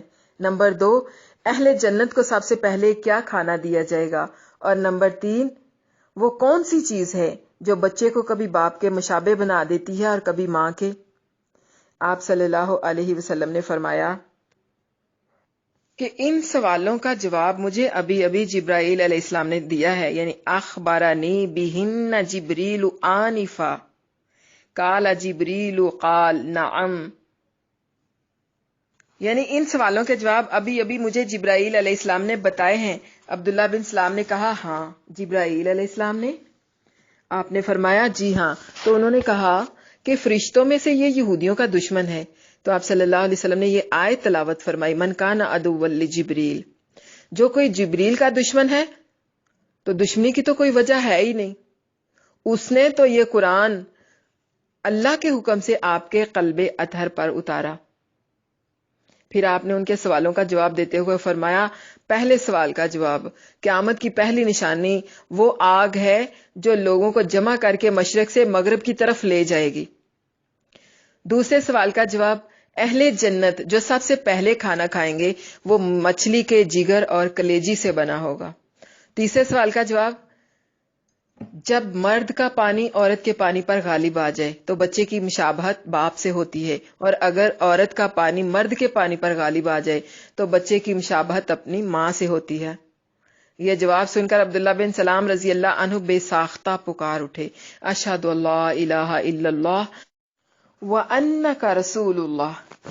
پھر انہوں نے کہا، اے اللہ کے رسول، یہود جھوٹی تہمت لگا کر ہکا بکا کر دینے والی ایک قوم ہے، میرے بارے میں پوچھنے سے پہلے ہی اگر انہیں میرے مسلمان ہونے کا علم ہو گیا تو یہ مجھ پر بھی جھوٹی تہمت لگانے لگ جائیں گے۔ یہود آئے تو رسول اللہ صلی اللہ علیہ وسلم نے ان سے پوچھا کہ تم میں عبداللہ بن سلام کیسے ہیں؟ وہ کہنے لگے ہمارے سردار ہیں اور ہمارے سرداروں کے بیٹے ہیں۔ رسول اللہ صلی اللہ علیہ وسلم نے فرمایا، ارأیتم ان اسلما، اگر وہ مسلمان ہو جائیں تو تمہارا کیا خیال ہے؟ کہنے لگے اللہ انہیں اس سے بچائے۔ عبداللہ رضی اللہ عنہ نے یہ سنا تو باہر آ گئے اور کہنے لگے، اشہد اللہ الہ الا اللہ و اشہد ان محمد رسول اللہ۔ یہودی کہنے لگے کہ یہ تو ہم میں سے بہت ہی برے ہیں، بہت برے انسان کے بیٹے ہیں، اور اس طرح ان کی برائی کرنے لگ گئے۔ عبداللہ نے عرض کی، اللہ کے رسول، میں اسی بات سے ڈرتا تھا۔ پوائنٹ بی نوٹڈ، فرشتوں میں فرق کرنا اسی طرح کفر ہے جس طرح انبیاء میں فرق کرنا ہے۔ یعنی جو شخص حضرت جبرائیل علیہ السلام سے دشمنی رکھے تو اسے یہ جان لینا چاہیے کہ وہ تو روح الامین ہیں، جنہوں نے اللہ تعالیٰ کے حکم سے ذکر حکیم کو آپ صلی اللہ علیہ وسلم کے قلب اطہر پر نازل کیا۔ اب یہاں پر دیکھیے، قلب اطہر کون سے دل ہوتے ہیں؟ ہر قسم کی برائی سے پاک، ہر قسم کے عیب سے پاک، صاف ستھرے، اللہ کی محبت سے بھرے ہوئے دل۔ وہ اللہ تعالیٰ کے قاصدوں میں سے ایک قاصد ہیں، اور جو اللہ کے کسی ایک قاصد سے دشمنی رکھے تو اللہ تعالیٰ کے تمام قاصدوں کا دشمن ہے۔ جیسا کہ جو شخص اللہ کے پیغمبروں علیہم السلام میں سے کسی ایک کے ساتھ ایمان لائے تو اس کے لیے لازم ہے کہ وہ باقی تمام کے ساتھ بھی ایمان لائے، اور اگر ایک کے ساتھ کفر کرے تو تمام کے ساتھ کفر لازم آتا ہے۔ ارشاد باری تعالیٰ ہے، ان الذین یکفرون باللہ ورسولہ ویریدون ان یفرقوا بین اللہ ورسولہ وَيَقُولُونَ نُؤْمِنُ بِبَعْضٍ وَنَكْفُرُ بِبَعْضٍ، سورۃ نساء۔ بے شک جو لوگ اللہ اور اس کے پیغمبروں کا انکار کرتے ہیں اور اللہ اور اس کے پیغمبروں میں فرق کرنا چاہتے ہیں اور کہتے ہیں ہم بعض کو مانتے ہیں اور بعض کا انکار کرتے ہیں، پھر اگلی آیت میں پتہ چلتا ہے کہ اللہ تعالیٰ نے انہیں پیغمبروں کو ماننے اور بعض کو نہ ماننے کی وجہ سے کافر کہا ہے۔ تو بالکل اسی طرح جو شخص جبرائیل علیہ السلام سے دشمنی رکھے تو پھر وہ اللہ کا بھی دشمن ہے، کیونکہ جبرائیل علیہ السلام کسی بھی بات کو لے کر اپنی مرضی سے نہیں آتے بلکہ اللہ تعالیٰ کے حکم سے آتے ہیں۔ وَمَا نَتَنَزَّلُ إِلَّا بِأَمْرِ رَبِّكَ، سورۃ مریم۔ اور فرشتوں نے پیغمبر علیہ السلام کو جواب دیا کہ ہم آپ کے پروردگار کے حکم کے سوا نہیں اتر سکتے، اور فرمایا وَإِنَّهُ لَتَنزِيلُ رَبِّ الْعَالَمِينَ نَزَلَ بِهِ الرُّوحُ الْأَمِينُ عَلَى قَلْبِكَ لِتَكُونَ مِنَ الْمُنذِرِينَ، سورۃ شعراء۔ اور یہ قرآن اللہ پروردگار عالم کا اتارا ہوا ہے، اس کو امانت دار فرشتہ لے کر اترا ہے، اس نے آپ کے دل پر، آپ کے قلب اطہر پر اس کو نازل کیا ہے تاکہ آپ لوگوں کو نصیحت کرتے رہیں۔ صحیح بخاری میں حضرت ابو ہریرہ رضی اللہ عنہ سے روایت ہے کہ رسول اللہ صلی اللہ علیہ وسلم نے فرمایا، بے شک اللہ تعالیٰ فرماتا ہے کہ جو میرے کسی دوست سے دشمنی رکھے میرا اس سے اعلان جنگ ہے۔ یہی وجہ ہے کہ جبرائیل سے دشمنی رکھنے والوں سے اللہ تعالیٰ ناراض ہوتے ہیں، اور فرمایا من کانا عدو لجبریل، جو شخص جبرائیل کا دشمن ہو تو اس کو غصے میں مر جانا چاہیے۔ اس نے تو یہ کتاب اللہ کے حکم سے آپ کے دل پر نازل کی ہے جو پہلی کتابوں کی تصدیق کرتی ہے، یعنی پہلی کتابوں سے مراد سابقہ آسمانی کتابیں ہیں، یعنی مومنوں کے دلوں کے لیے ہدایت اور انہیں جنت کی بشارت سنانے والی ہے، جس طرح کہ اللہ تعالیٰ نے فرمایا حامیم سجدہ کے اندر قل هو للذین آمنوا ھدی وشفاء، اے نبی کہہ دیجئے جو ایمان لاتے ہیں ان کے لیے وہ ہدایت اور شفا ہے، اور فرمایا وَنُنَزِّلُ مِنَ الْقُرْآنِ مَا هُوَ شِفَاءٌ وَرَحْمَةٌ لِّلْمُؤْمِنِينَ، سورۃ بنی اسرائیل۔ اور ہم قرآن نازل کر رہے ہیں جو مومنوں کے لیے شفا اور رحمت ہے۔ پھر اللہ تعالیٰ فرماتا ہے کہ جو شخص اللہ کا اور اس کے فرشتوں کا اور اس کے پیغمبروں کا اور جبرائیل کا اور میکائیل کا دشمن ہو تو ایسے کافروں کا اللہ دشمن ہے۔ اللہ تعالیٰ فرماتا ہے کہ جو شخص مجھ سے، میرے فرشتوں سے اور میرے رسولوں سے دشمنی رکھے تو میں بھی اس کا دشمن ہوں۔ اگلے رکوع کا نمبر نوٹ کریں، 99 سے 103۔ نبوت محمدی کے دلائل، وَلَقَدْ أَنزَلْنَا إِلَيْكَ آيَاتٍ بَيِّنَاتٍ، اس کے بارے میں امام ابو جعفر ابن جریر رحمہ اللہ فرماتے ہیں کہ ارشاد باری تعالیٰ ہے، اے محمد صلی اللہ علیہ وسلم، ہم نے آپ کی طرف ایسی واضح آیات نازل کی ہیں جو آپ کی نبوت کی دلیل ہیں۔ ان آیات سے مراد کتاب اللہ کے وہ علوم ہیں جو یہود کے مخفی پہلوؤں، ان کے حالات اور پوشیدہ رازوں، یعنی بنی اسرائیل کے پہلے لوگوں کی خبروں اور ان کی آسمانی کتابوں اور ان باتوں کو بیان کیا گیا ہے اس میں جنہیں ان کے احبار یعنی ان کے علماؤں کے سوا انہیں کوئی نہیں جانتا تھا، اور یہ بھی کہ ان کے اگلے اور پچھلے لوگوں نے احکام تورات میں تبدیلی کر دی تھی، اسے بدل دیا تھا۔ وَلَقَدْ أَنزَلْنَا إِلَيْكَ آيَاتٍ بَيِّنَاتٍ، اور یقیناً ہم نے نازل کی آپ کی طرف واضح آیتیں اور نافرمانوں کے سوا کوئی ان کا انکار نہیں کرتا۔ کیا ایسا نہیں ہوتا رہا کہ جب بھی انہوں نے کوئی عہد کیا تو ان میں سے ایک گروہ نے اسے پھینک دیا، بلکہ ان میں سے اکثر ایمان نہیں لاتے، اور جب بھی اللہ کی طرف سے ان کے پاس کوئی رسول آیا جو ان کے پاس موجود کتاب کی تصدیق کرتا تھا تو جن لوگوں کو کتاب دی گئی تھی ان میں سے ایک گروہ نے اللہ کی کتاب کو پیٹھ پیچھے پھینک دیا، گویا وہ جانتے ہی نہیں، اور انہوں نے اس کی پیروی کی جسے شیطان سلیمان کی بادشاہت میں پڑھتے تھے، اور سلیمان نے کفر نہیں کیا تھا بلکہ شیطانوں نے کفر کیا تھا، وہ لوگوں کو جادو سکھاتے تھے، اور انہوں نے اس کی پیروی کی جو بابل شہر میں ہاروت اور ماروت دو فرشتوں پر نازل کیا گیا تھا۔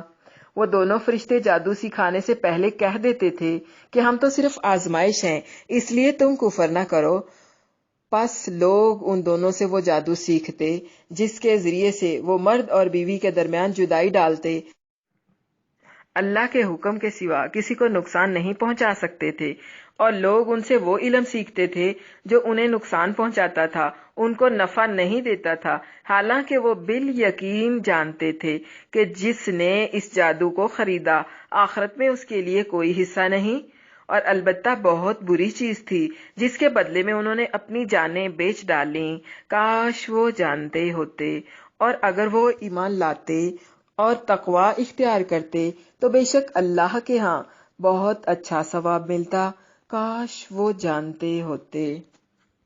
تو لکھیں، اللہ کے ہاں اچھا انجام تقوی والوں کا ہے۔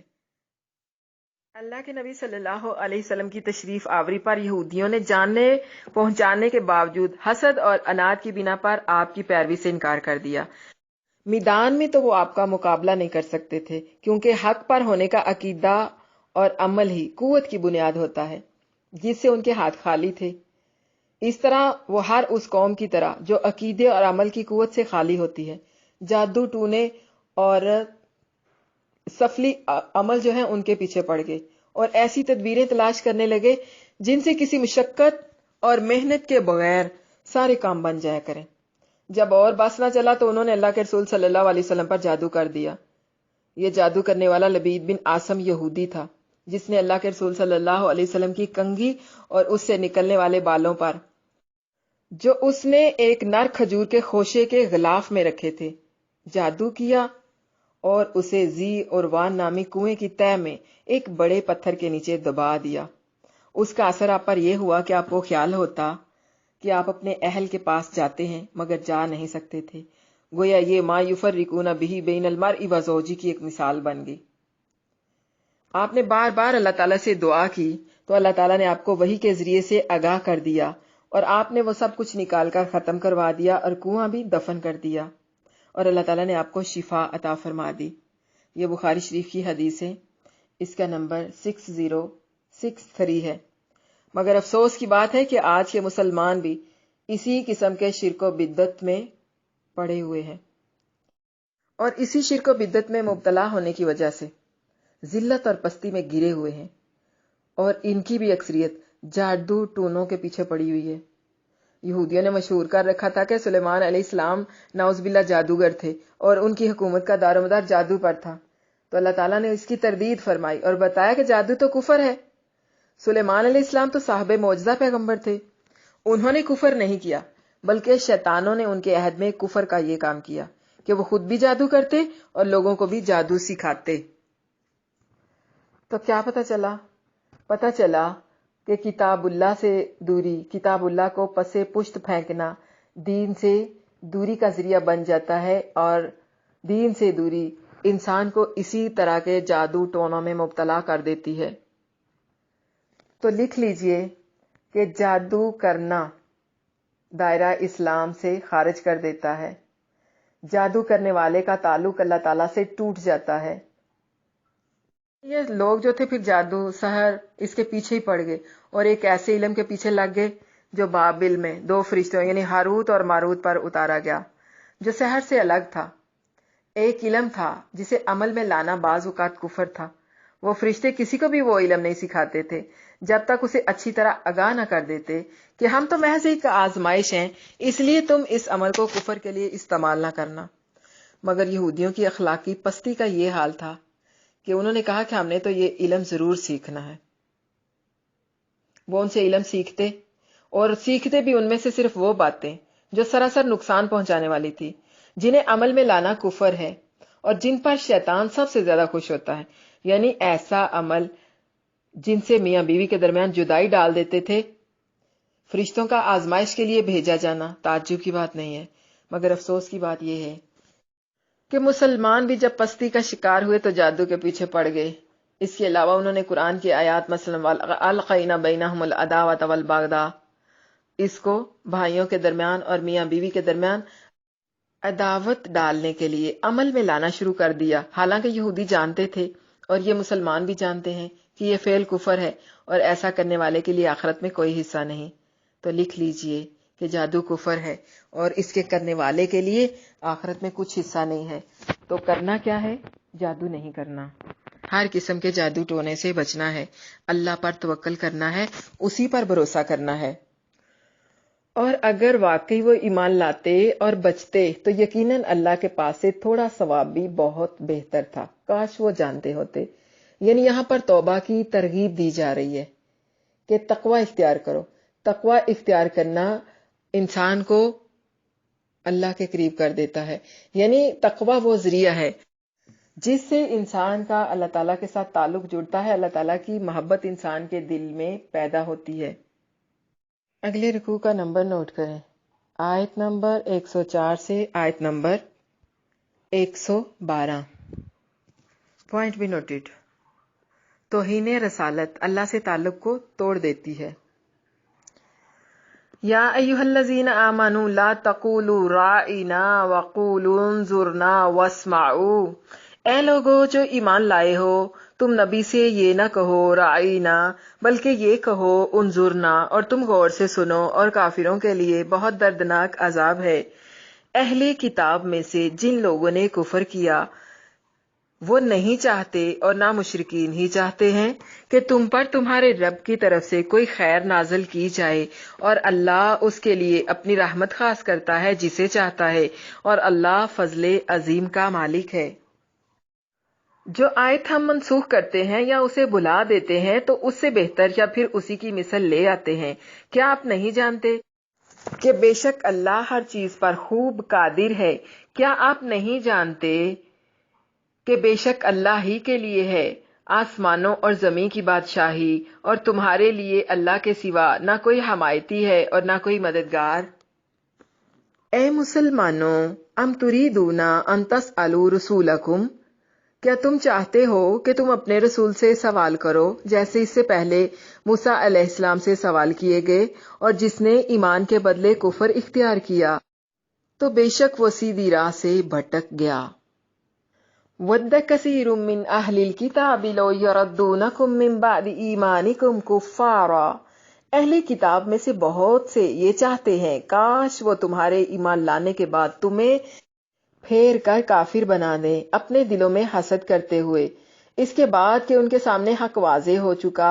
پس معاف کر دو، وَاعْفُوا وَاصْفَحُوا حَتَّى يَأْتِيَ اللَّهُ بِأَمْرِهِ، پس معاف کر دو اور جانے دو یہاں تک کہ اللہ اپنا حکم لے آئے، بے شک اللہ ہر چیز پر خوب قادر ہے۔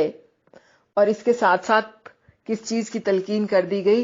وَأَقِیمُوا الصَّلَاةَ وَآتُوا الزَّکَاةَ، اور تم نماز قائم کرو اور زکوٰۃ ادا کرو، اور تم اپنے لیے جو بھی بھلائی آگے بھیجو گے اسے اللہ کے ہاں پاؤ گے، بے شک تم جو عمل کرتے ہو اللہ اسے خوب دیکھنے والا ہے۔ وَقَالُوا لَن يَدْخُلَ الْجَنَّةَ إِلَّا مَنْ كَانَ هُودًا أَوْ نَصَارَىٰ تِلْكَ أَمَانِيُّهُمْ قُلْ هَاتُوا بُرْهَانَكُمْ إِن كُنتُمْ صَادِقِينَ، اور انہوں نے کہا جنت میں صرف وہی جائے گا جو یہودی یا نصرانی ہوگا، یہ ان کی باطل آرزویں ہیں۔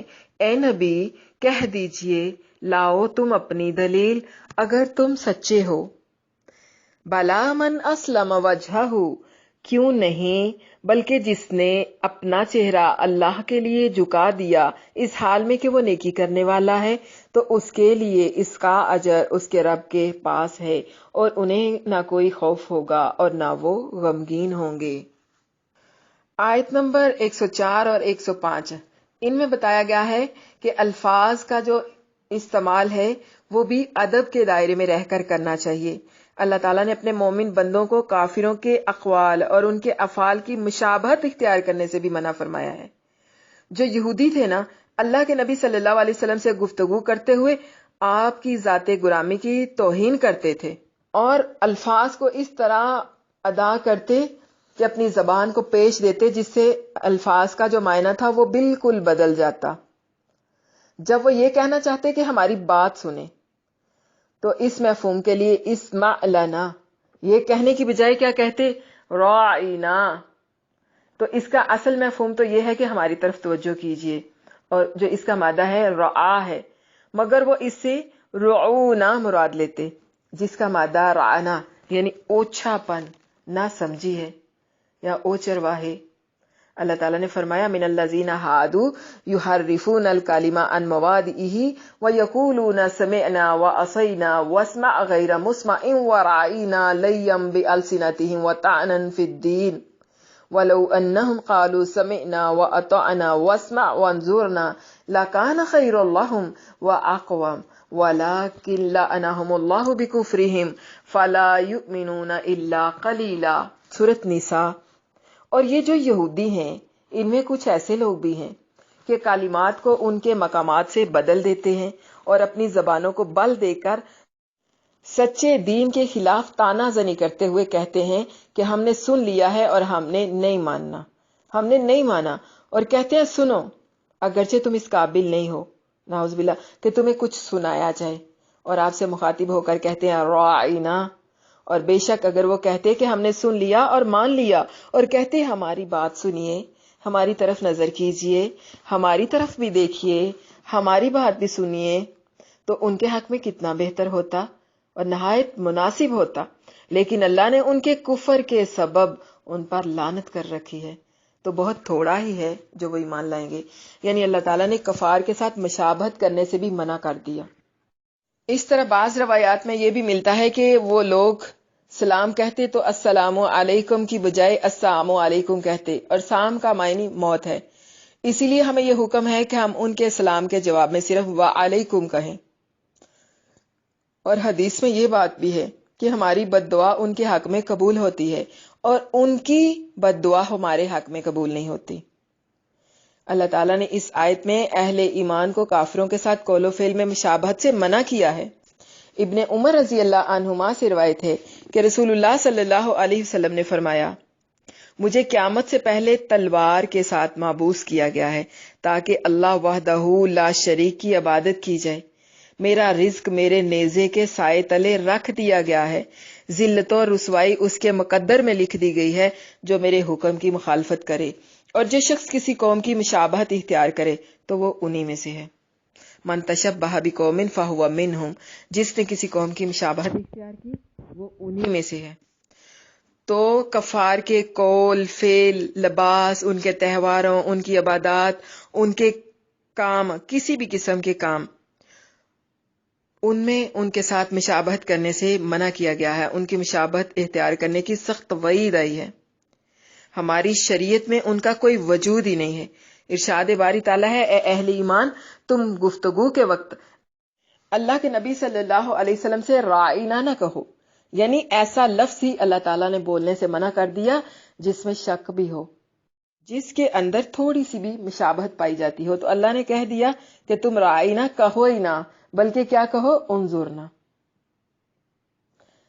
ابن عباس رضی اللہ عنہما سے روایت ہے کہ نبی کریم صلی اللہ علیہ وسلم سے وہ کہا کرتے تھے کہ آرِعْنَا سَمْعَکَ، ہماری طرف کان لگائیں۔ کافروں اور اہل کتاب کی مسلمانوں کے ساتھ شدید عداوت ہے، اس لیے وہ چاہتے ہیں کہ مسلمانوں کو کسی بھی قسم کی کوئی بلائی نہ پہنچے۔ اگر مسلمانوں کو کوئی بلائی پہنچے تو انہیں بہت بری لگتی ہے، اگر مسلمانوں کو کوئی تکلیف پہنچے تو ان لوگوں کو بہت خوشی ہوتی ہے۔ اس لیے اللہ تعالیٰ نے یہود و نصارہ کے ساتھ دوستی کرنے سے منع کیا ہے، ان کے ساتھ دلی محبت رکھنے سے منع کیا ہے۔ ان میں سے ہر ایک کی یہی خواہش ہوتی ہے کہ کاش وہ کسی بھی طریقے سے، کسی بھی طرح، کچھ بھی کر کے تمہیں واپس تمہارے دین سے پھیر دیں، یعنی تمہیں پھر کفر کی طرف لے آئیں۔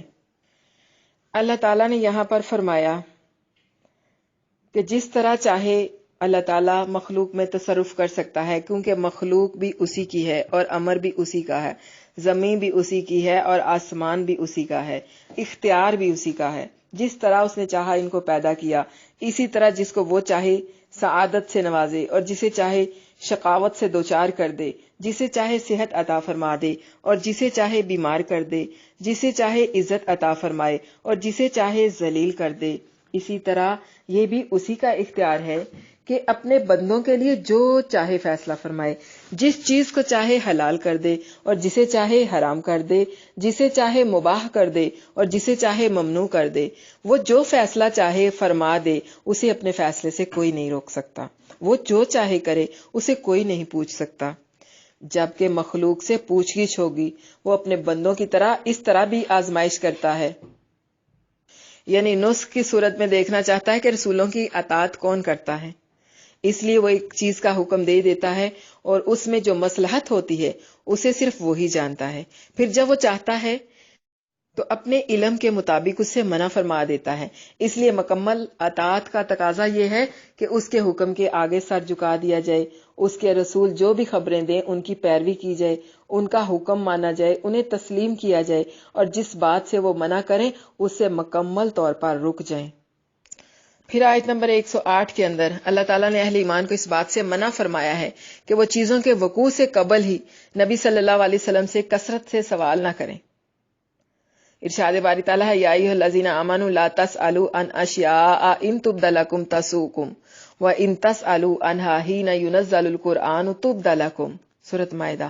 مومنوں، ایسی چیزوں کے بارے میں مت سوال کرو کہ اگر تم پر ظاہر کر دی جائیں تو تمہیں بری لگیں، اور اگر تم قرآن کے نازل ہونے کے ایام میں ایسی باتیں پوچھو گے تو تم پر ظاہر بھی کر دی جائیں گی۔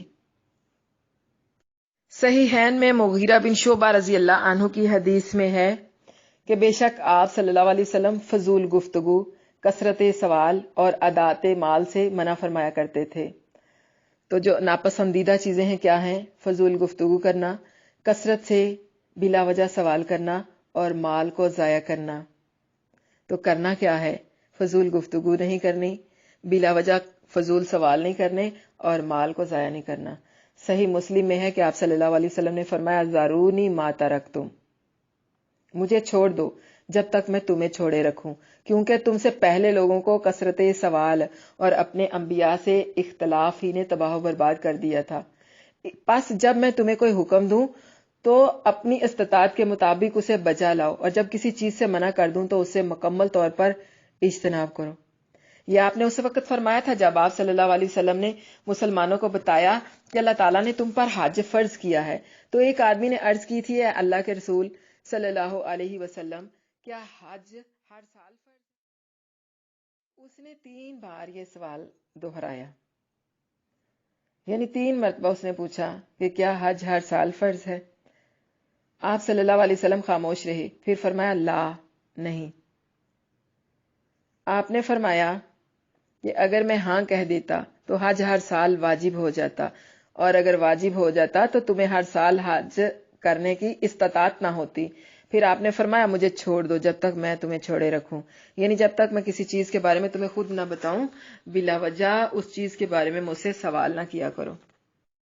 اللہ تعالیٰ نے آیت نمبر 109 اور 110 میں ہمیں اہل کتاب کے راستوں پر چلنے سے منع کیا ہے، یعنی اللہ تعالیٰ نے اپنے اہل ایمان بندوں کو اہل کتاب میں سے کفار کے راستے پر چلنے سے منع فرمایا کہ یہ اپنے ظاہر اور باطن میں ان کے لیے کس قدر شدید دشمنی اور کس قدر شدید حسد رکھتے ہیں، حالانکہ انہیں مسلمانوں اور ان کے نبی کی فضیلت کے بارے میں بڑی اچھی طرح سے علم ہے، لیکن اس کے باوجود نے اپنے اہل ایمان بندوں کو حکم دیا کہ وہ عفواً درگزر سے کام لیں، حتیٰ کہ اللہ تعالیٰ انہیں اپنی فتح نصرت سے سرفراز فرما دے، اور یہ بھی کہ اللہ تعالیٰ نے اپنے مومن بندوں کو نماز قائم کرنے اور زکوٰۃ ادا کرنے کا حکم دیا ہے اور اس کی خوب ترغیب بھی دی ہے۔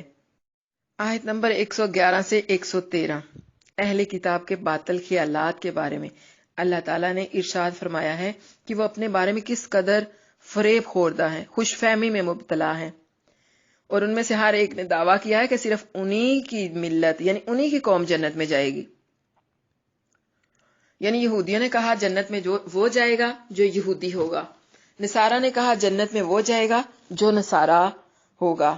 تو اللہ نے کیا کہا؟ تلک امانیہم، یہ تو ان کی آرزویں ہیں، ان سے پوچھو کہ تمہارے پاس اس چیز کی کوئی دلیل ہے کہ تم جنت میں جاؤ گے، یا جنت میں وہی جائے گا جو یہودی ہوگا یا نصارہ ہوگا اور دوسرے نہیں جائیں گے؟ تو دیکھیے، اگر کوئی بھی آپ کے ساتھ اللہ اور اس کے رسول کے بارے میں بات کرتا ہے تو بنا دلیل اس کی بات پہ یقین نہیں کرنا۔ جب بھی کوئی آپ سے کہے کہ اللہ کے نبی نے یہ فرمایا تو اسے کہو کل ہاتھ برہانکم، اگر تم سچے ہو تو اس کی دلیل دو، یعنی دلیل دے دو، سچی بات کو قبول کرو، جھوٹی باتیں نہ بیان کرو۔ قبولیت عمل کی شرط کیا ہے؟ بلا من اسلم وجہہ للہ، بلا من اسلم وجہہ للہ وہو محسن، کیوں نہیں بلکہ جس نے اپنا چہرہ اللہ کے لیے جھکا دیا اس حال میں کہ وہ نیکی کرنے والا ہے، یعنی جس نے خالص اللہ وحدہ لا شریک کے لیے عمل کیا۔ تو یہ آیت اس طرح ہے جیسا کہ فرمایا فَإِنْ حَاجُّوكَ فَقُلْ أَسْلَمْتُ وَجْهِيَ لِلَّهِ وَمَنِ اتَّبَعَنِ، سورۃ آل عمران۔ اے پیغمبر، پھر اگر یہ لوگ آپ سے جھگڑنے لگے تو کہہ دیجئے میں اور میرے پیروی کرنے والے تو اللہ کے فرما بردار ہو چکے ہیں۔ کسی بھی عمل میں اخلاص پہلی شرط ہے، خلوص ہوگا تو عمل قبول ہوگا، خالص اللہ کے لیے ہوگا تو جو عمل دکھاوے اور ریاکاری کے لیے ہوگا اس کے بارے میں اللہ تعالیٰ نے فرمایا ہے وَمَا قَدِمْنَا إِلَى مَا عَمِلُوا مِنْ عَمَلٍ فَجَعَلْنَاهُ هَبَاءً مَنْثُورًا، سورۃ الفرقان۔ اور جو انہوں نے بظاہر نیک عمل کیے ہوں گے ہم ان کی طرف متوجہ ہو کر ان کو اڑتا ہوا پراگندہ غبار بنا دیں گے۔ اور فرمایا والذین کفروا اعمالهم کسراب بقیعۃ یحسبہ الظمآن ماء، حتی اذا جاءہ لم یجدہ شیئا، سورۃ نور آیت نمبر 39۔ اور جن لوگوں نے کفر کیا ان کے اعمال کی مثال ایسی ہے جیسے چٹیل میدان میں سراب، پیاسا اسے پانی سمجھے یہاں تک کہ جب وہ اس کے پاس آئے تو اسے کچھ بھی نہ پائے۔ پھر اسی طرح فرمایا وجوہ یومئذ خاشیہ عاملۃ ناصبہ تصلی نارا حامیہ تسقی من عین آنیہ، سورۃ غاشیہ۔ اس روز کئی چہرے ذلیل ہوں گے، سخت محنت والے تھکے ماندے ہوں گے، دہکتی آگ میں داخل ہوں گے، ان کو گرم کھولتے ہوئے چشمے کا پانی پلایا جائے گا۔ کیوں بھلا؟ کیونکہ ان کے عمل ان کی خواہشات کے مطابق ہوں گے، سنت رسول اور اطیع اللہ کے مطابق نہیں ہوں گے۔ اسی طرح اگر ظاہری صورت میں تو عمل شریعت کے مطابق ہو لیکن عمل کرنے والے نے اسے اخلاص کے ساتھ اللہ تعالیٰ کے لیے کیا ہی نہ ہو تو وہ عمل بھی مردود ہوگا، اور یہی حال ریاکاری کرنے والوں اور منافقوں کا ہوگا۔ جس طرح کہ ارشاد باری تعالیٰ ہے ان المنافقین یخادعون اللہ وہو خادعهم وَإِذَا قَامُوا إِلَى الصَّلَاةِ قَامُوا كُسَالَىٰ يُرَاءُونَ النَّاسَ وَلَا يَذْكُرُونَ اللَّهَ إِلَّا قَلِيلًا، سورۃ نساء۔ بے شک منافقین اپنی چالوں سے اپنے اللہ کو دھوکہ دیتے ہیں، یہ اس کو کیا دھوکہ دیں گے، وہ انہیں دھوکے میں ڈالنے والا ہے، اور جب یہ نماز کے لیے کھڑے ہوتے ہیں تو سست اور کاہل ہو کر صرف لوگوں کو دکھانے کے لیے اور اللہ کی یاد نہیں کرتے مگر بہت کم۔ تو ایسے لوگوں کے لیے، ایسے نمازیوں کے لیے فرمایا فَوَيْلٌ لِّلْمُصَلِّينَ، ایسے نمازیوں کے لیے ہلاکت ہے، الَّذِينَ هُمْ عَنْ صَلَاتِهِمْ سَاهُونَ الَّذِينَ هُمْ يُرَاءُونَ وَيَمْنَعُونَ الْمَاعُونَ، یعنی ایسے نمازیوں کے لیے ہلاکت ہے یا خرابی ہے جو نماز کی طرف سے غافل رہتے ہیں، جو ریاکاری کرتے ہیں اور برتنے کی معمولی چیزیں بھی عاریتاً نہیں دیتے۔ اسی لیے اللہ تعالیٰ نے فرمایا کہ جو شخص اپنے پروردگار سے ملنے کی امید رکھے اسے چاہیے کہ نیک عمل کرے اور اپنے پروردگار کی عبادت میں کسی کو شریک نہ بنائے۔ بلا من اسلم وجہہ للہ وہو محسن، کیوں نہیں بلکہ جو شخص اللہ کے آگے گردن جھکا دے یعنی ایمان لے آئے اور وہ نیکوکار بھی ہو۔ اور اللہ کا فرمان ہے فَلَهُ أَجْرُهُ عِندَ رَبِّهِ وَلَا خَوْفٌ عَلَيْهِمْ وَلَا هُمْ يَحْزَنُونَ، تو اس کا بدلہ اس کے اللہ کے پاس ہے، اور ایسے لوگوں کو قیامت کے دن نہ کسی طرح کا خوف ہوگا اور نہ ہی وہ غمناک ہوں گے۔ یعنی اللہ تعالیٰ نے ان کا اجر و ثواب بیان کیا ہے کہ انہیں اجر و ثواب بھی حاصل ہوگا اور وہ ہر قسم کے غم اور فکر سے بھی محفوظ ہوں گے، نہ انہیں مستقبل کا کوئی خوف ہوگا اور نہ ماضی کی کسی چیز کے چھوٹنے پر کوئی ملال۔ یہ جو آیت نمبر 112 ہے نا، یہ رشتوں کو مضبوط کرنے والی اور اللہ سے تعلق کو مضبوط کرنے والی ہے، یعنی خلوص۔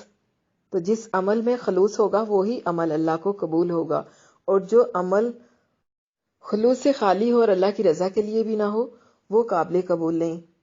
تو اگلے رکوع کا نمبر نوٹ کر لیں، آیت نمبر 113 سے آیت نمبر 121۔ وَقَالَتِ الْيَهُودُ لَيْسَتِ النَّصَارَىٰ عَلَىٰ شَيْءٍ وَقَالَتِ النَّصَارَىٰ لَيْسَتِ الْيَهُودُ عَلَىٰ شَيْءٍ وَهُمْ يَتْلُونَ الْكِتَابَ، اور یہودیوں نے کہا نصارہ کسی چیز پر نہیں ہے اور نصارہ نے کہا یہودی کسی چیز پر نہیں ہے، حالانکہ وہ کتاب پڑھتے ہیں۔ اسی طرح ان لوگوں نے بھی جو کچھ علم نہیں رکھتے ان کی بات جیسی بات کہی۔ اب اللہ ان کے درمیان قیامت کے دن ان کے بارے میں فیصلہ کرے گا جس میں وہ اختلاف کرتے تھے۔ یعنی جنت میں جانے کے لیے کسی گروہ کا فرد ہونا کافی نہیں ہے، بلکہ اس کے لیے 2 شرطیں ہیں۔ ایک یہ کہ اللہ کے لیے انسان جو ہے اپنا عمل اللہ کے لیے کرے، یعنی اپنا چہرہ اللہ کے تابع کر دے۔ جب چہرہ تابع ہو گیا تو سمجھ لو پورا جسم ہی تابع ہو گیا۔ پھر جو عمل کرے اسی کے لیے کرے، کسی دوسرے کا اس میں دخل نہ ہو۔ اور دوسرا یہ کہ وہ عمل حسن ہو یعنی نیک ہو، اور نیک عمل وہی ہوتا ہے جو قرآن و سنت کے مطابق ہوتا ہے۔ مطلب ریاکاری نہیں ہونی چاہیے، منافقت نہیں ہونی چاہیے، بدعت بھی نہیں ہونی چاہیے کیونکہ بدعت گمراہی ہے۔ خلوص کے ساتھ ہونا چاہیے، اللہ کی رضا کے لیے ہونا چاہیے، سنت رسول کے مطابق ہونا چاہیے۔